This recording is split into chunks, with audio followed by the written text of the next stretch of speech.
Hello everyone, my name is Susie and I'm going to talk about resilience. Let's begin. So have you ever gone to the stage your teacher gave you too much homework and you felt stressful? That's not unusual. It's very common. Or maybe you've been bullied by a boy in your schoolyard. Or you may have been sad because your pets have died, or changed school into primary and into secondary school. It's very common to people, especially children, to face this emotion. These emotions are very common, and the way to deal with it is called resilience. So, resilience is when we fall down and then we bounce up again. Like this little boy here. When the ball hits him, he falls down, but he gets strength to bring up again. It's all about inner strength. So that is how we can build our resilience. Resilience is how to deal with our emotions like joy, anger, sadness, excitement, and these things all is very important. We can think of our emotions like weathers. When it rains, we're feeling bad. When it's sunny, we're in a good mood. So let's talk more.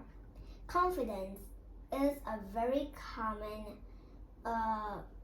ways we can we can always tackle the problem that we are having. The problem may be health problems or family issues.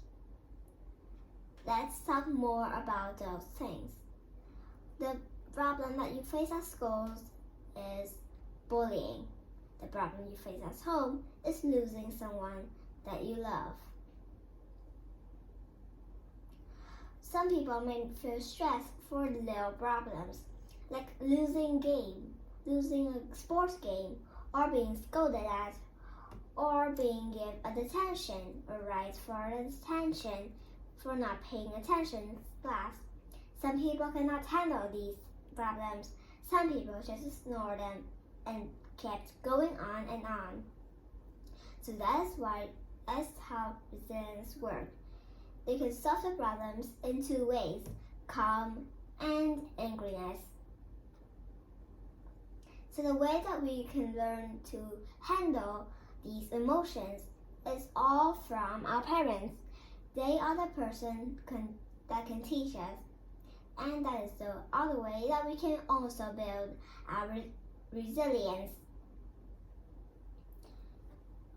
Now that I'm going to talk about how to master emotions. Firstly, these emotions are little balls. We have to choose a ball that we want, and that ball would be good. A good ball that will always be with us. So now let's talk more about how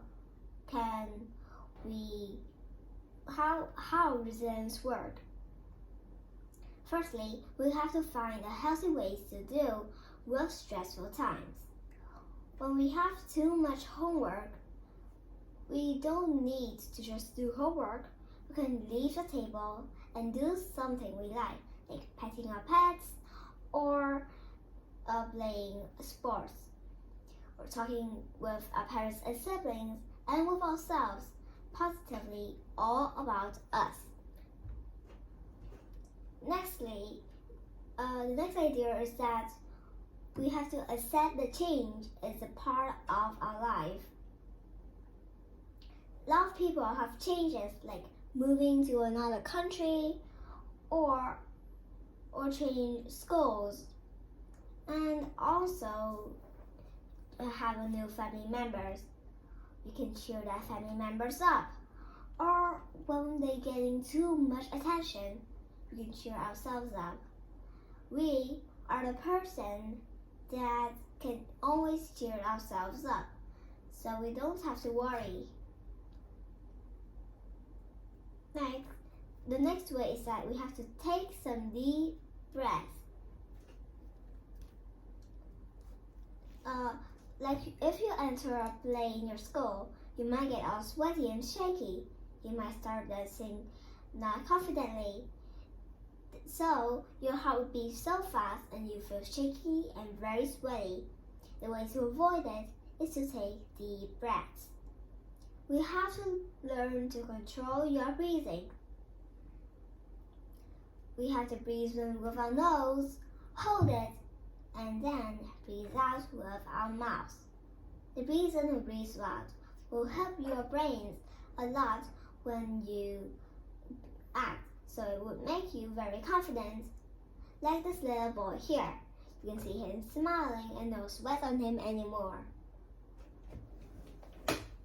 And the last way is that we have to learn to be flexible.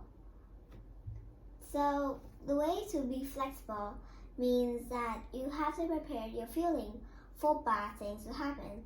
That your parents couldn't afford to have a birthday party. You shouldn't feel sad. You have to prepare for it.